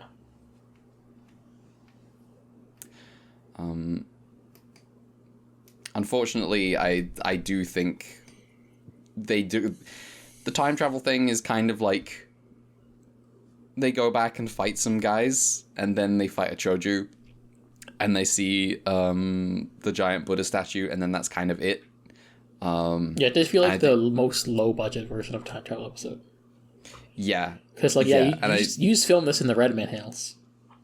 Yes, absolutely. I do think that's a shame. I think you could get much more out of this, but because they do kind of hint at like a possible episode that isn't actually what this episode is, when the soldiers rock up and are like, oh hey, they're red Oni, they must be with Daidara Hoshi. And I'm like, oh, that's a plot right there. We've got a plot where we got to convince them, we team up with them and fight Daidara Hoshi together eventually, but after like initial friction. That doesn't happen. But no, none of that. I do find funny that the crested helmets of Tack are seen as like Oni heads. Demonic. Yeah. I failed to comment on it in the entire show, but it's funny. They just have like really big crests that pop out of their helmets. Yeah, like, well, let me get the tack uniform. Ultraman. Let me see here. Yeah, these helmets. No, that's the SSSP. That's not tack. Yeah, they've got the big stars crests just on the front, in a manner kind of similar to like samurai helmet crests. Yeah, I guess that's a good comparison. Mm-hmm. So yeah, the Oni comment's pretty funny. But it's kind of just like little touches of like an episode that could have been. The episode we get is like fine. It's all right. I had a pretty good time. I liked it. Yeah, yeah. It's probably the best one we've had in a bit. Yeah. I liked the effect on like the time travel. Yeah, that was cool. It was cool. It's all that like very like big like multicolor lights and colors type stuff. That's always good. I think the solution to how to time travel is great. I think the captain just like, we're not going to convince him to let us time travel. We're just going to fucking ride the Choju. It'll be fine. King. Somehow it is fine. Somehow it is fine. Somehow having a fight with all those people is normal and fine. Pulling up 2 trees for a sword fight is not the same as stepping on a twig. Yeah. Who made these episodes? Let me see.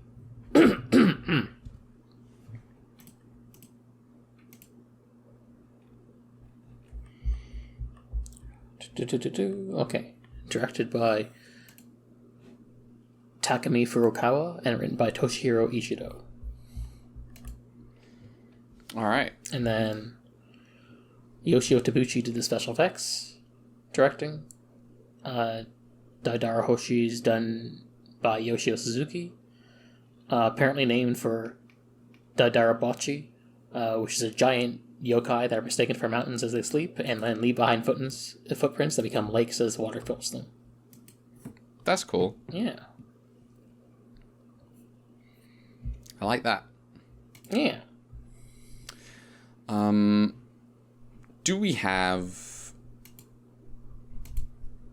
anything more to say about this episode? Nah, it was just kind of neat that It feels like it took a while for us to get a time travel episode, actually. To be honest, yeah. It's been over a year, and I don't think we've had a single time travel episode. Yeah, and like the other shows were more hard sci-fi shows than this one. Yeah. Like I would expect it from like Ultra 7. Yeah. Okay, now here's a question. What time period would we want the Ultra 7 gang to visit? I guess the question is like, what would they pick? What will they pick? Yeah, because I'm like, would they pick a Japanese setting because it's easier, but also that was the time where they're trying to de-emphasize the Japaneseness. French Revolution. In Paris, baby. Moro Boshiden meets Oscar. Robespierre? Oh, meets Oscar. Also Robespierre. Also Robespierre. It'd be funny. It'd be funny that Kaiju shows up in a... Fuck this, in my head, turning out like reverse Onimusha 3. Okay, I don't understand this reference. I'm sure someone will. So it's a game I haven't played yet, but Onimusha 3 is a game where there's 2 protagonists. One is a samurai in feudal Japan, because that's what the series takes place in. But for whatever reason, the other protagonist is a cop from modern-day Paris, played by Jean Reno, Oh my god! And it's like the samurai gets sent to modern day Paris, and then John Renault is sent to ancient Japan, and they have to fight the demons. This sounds like the greatest game ever made. I need to play it someday, but I play Onimusha 1 and 2 first. Crazy that Capcom just let this series die. That is that's great. Just imagining, like they fight the kaiju in like Versailles or something, or like in the middle of Paris, and like they use the eye slugger to decapitate it, and then somewhere off to the side, Rope's like, oh my god, yes.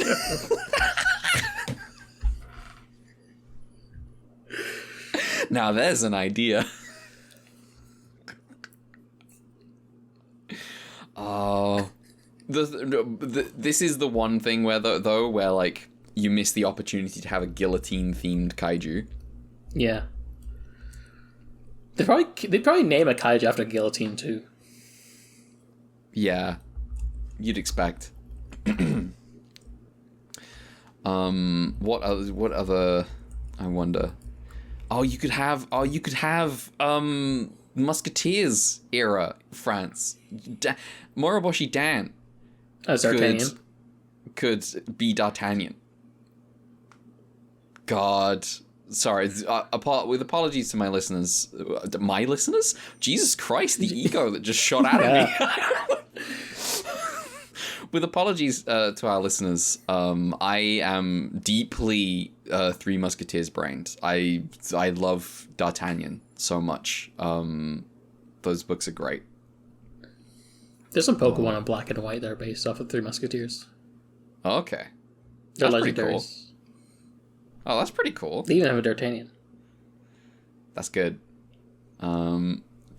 It's really funny reading the first Three Musketeers book, and D'Artagnan's, like, the other three are, like, fully developed, like, ridiculous guys with their gimmicks, and D'Artagnan's just kind of, like, young and new, and then the next book is set 20 years later, and D'Artagnan is fully, like, an evil man. He's amazing.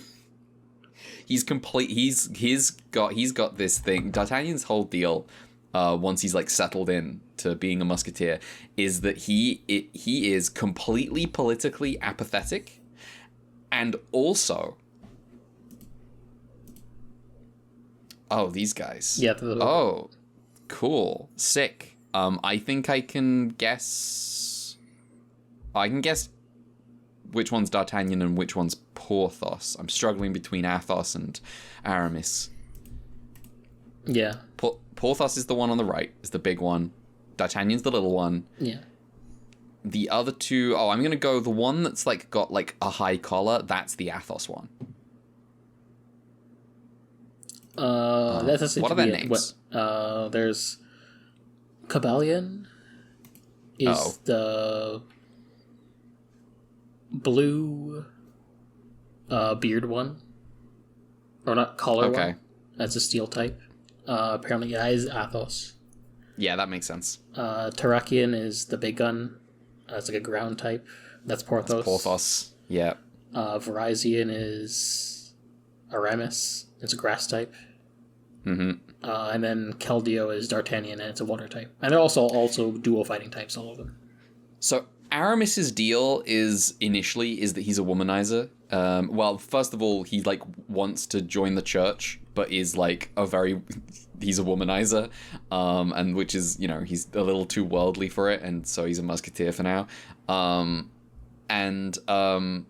There's an anime of the Three Musketeers, Anime Sanjushi, which is like an 80s anime. Aramis is a girl in that show. They do not keep that he's a womanizer. Coward's choice. Coward's choice. Cowards. Actually, Terrakion is a rock type, it seems. My bad. Anyway. Okay. Well, yes. So the D'Artagnan's deal, once he like settles into being a musketeer, is that he is a combination of two things that make you like terrible. He's completely politically apathetic, and he's addicted to political intrigue. So he is just the axis around which every evil person in Paris turns. Which well, I say evil by Dumas standards. Dumas' idea of who the bad guys are in history is not necessarily my idea of who the bad guys are in history. But unfortunate when he's like half Haitian, but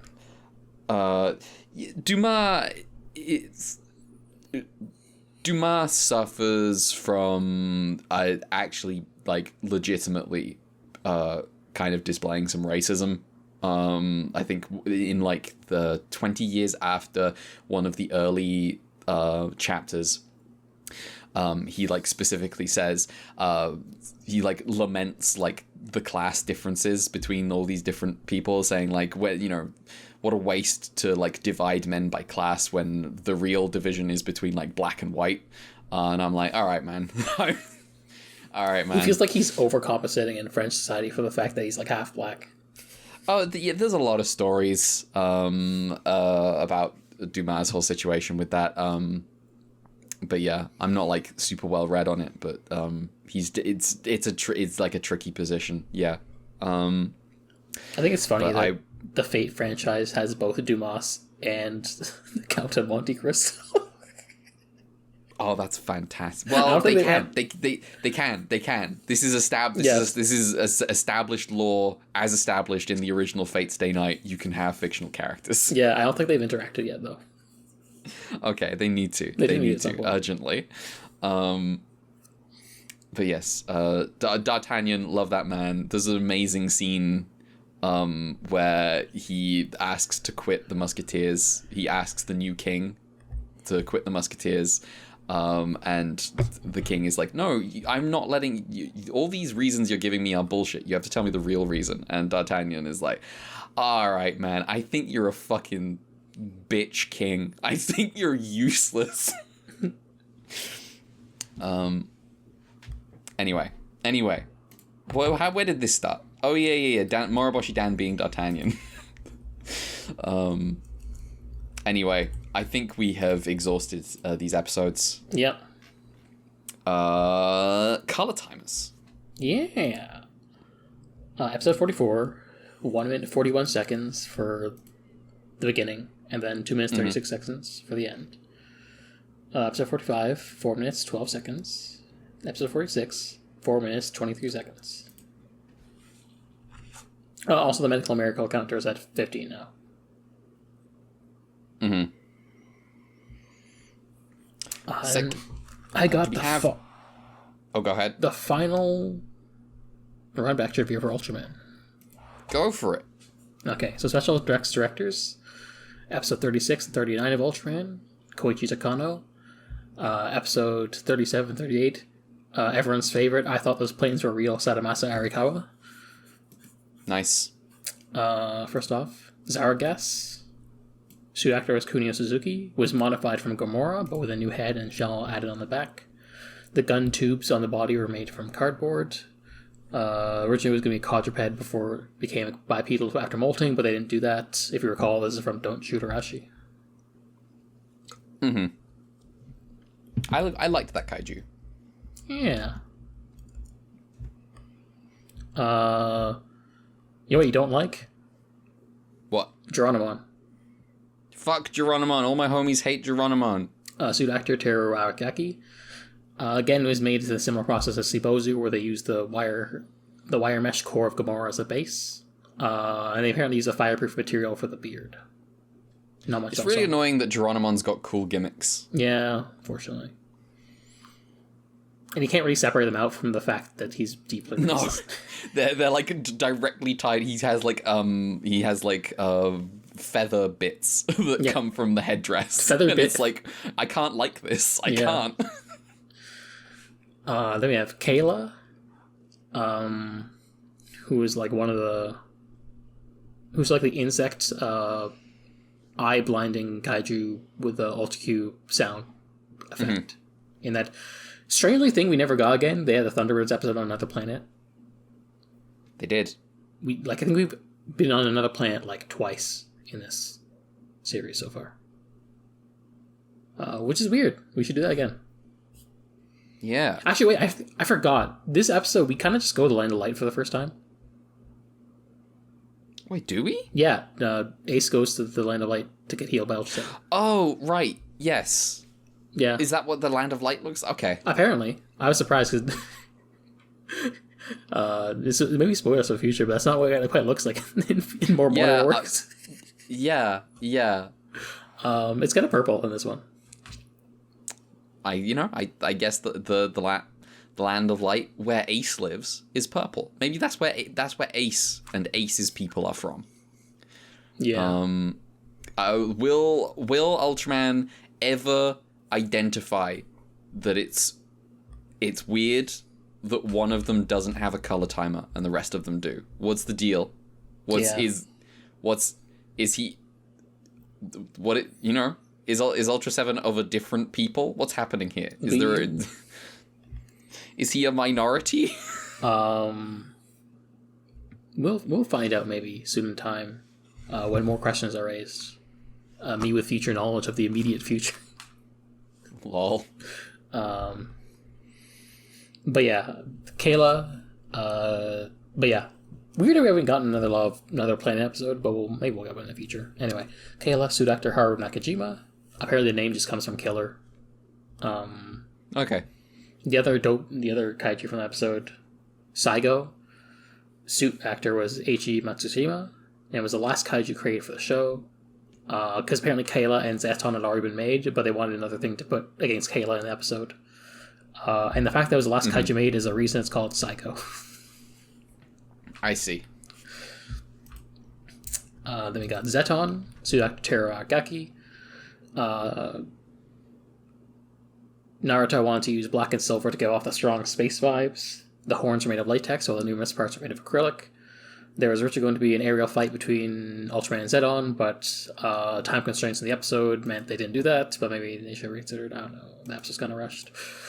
Apparently Ultraman's death in the draft was to be, like, more brutal and obvious, where, like, Zeton was going to originally smash the color timer directly. Okay. Whereas in this version, Ultraman just falls unconscious, then Zoffy hears Zoffy. Here's Zoffy. Apparently the reason was Hajime Soraya objected to the slaughter of the hero.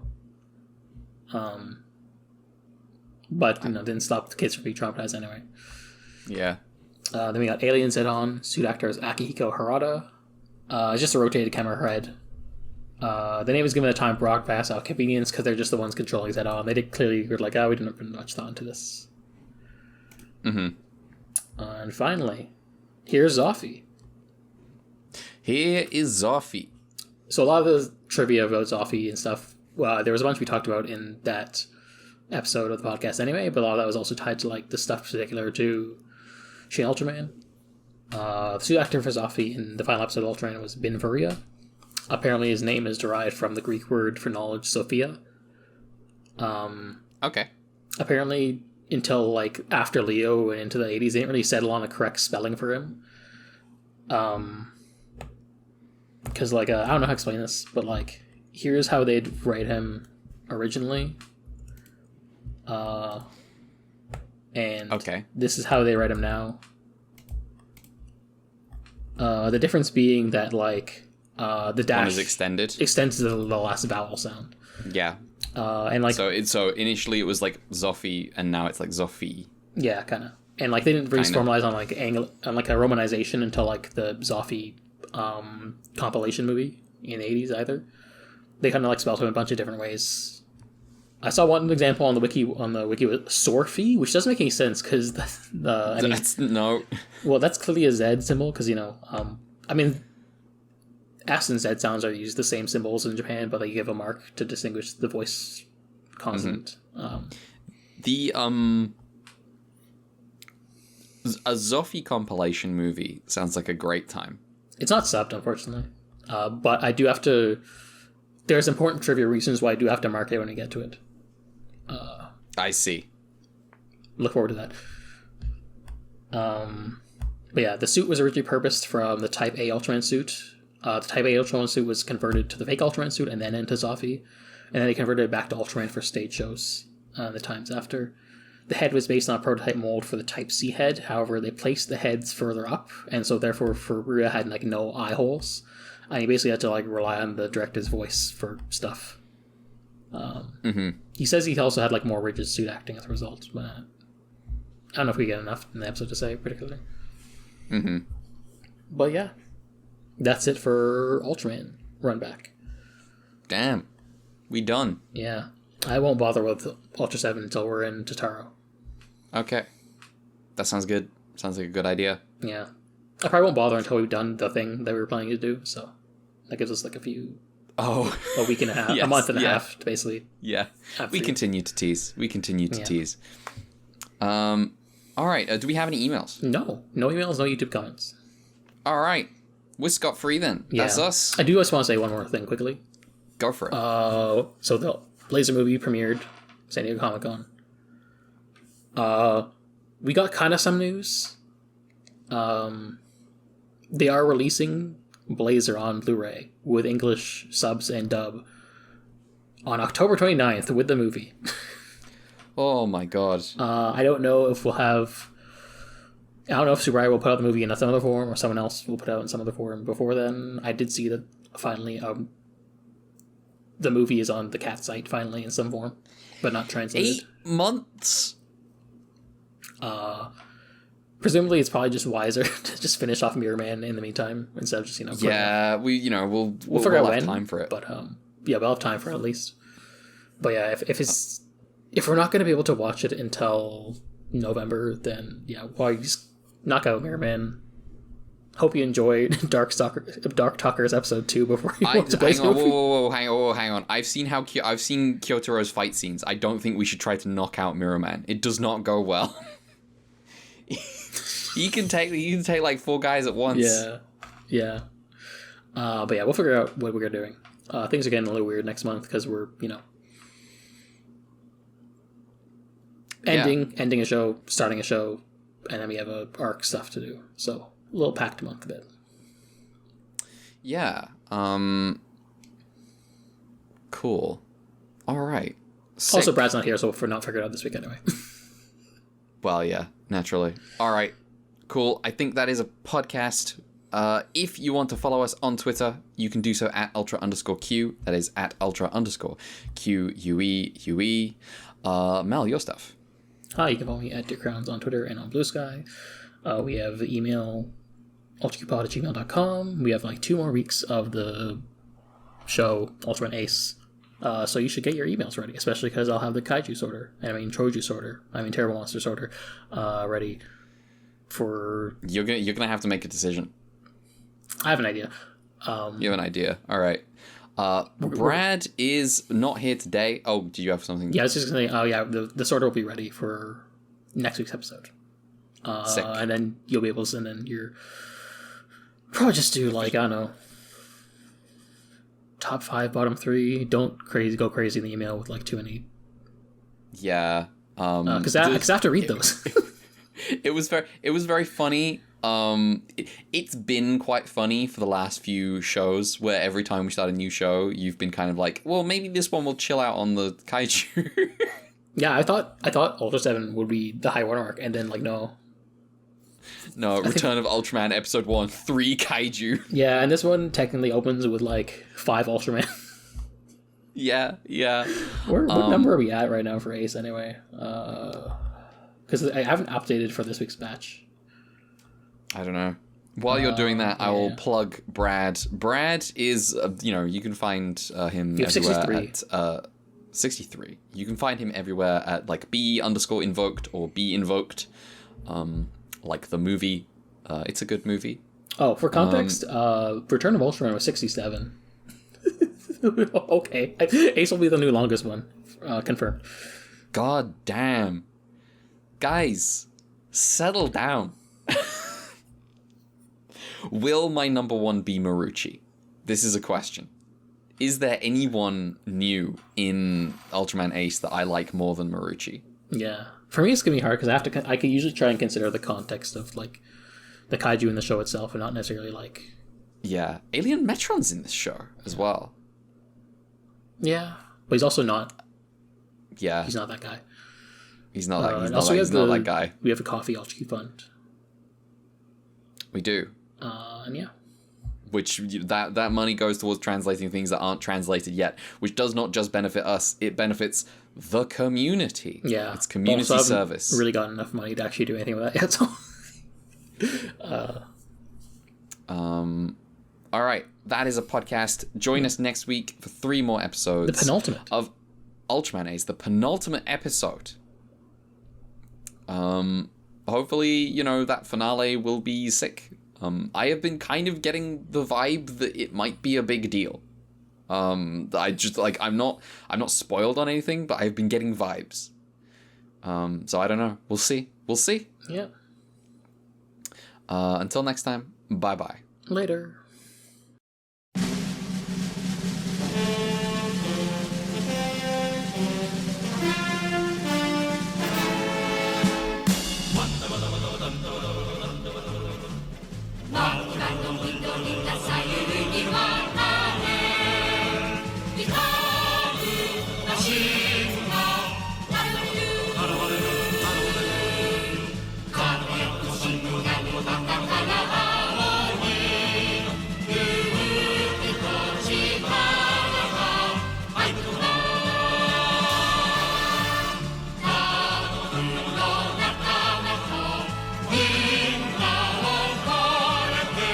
Super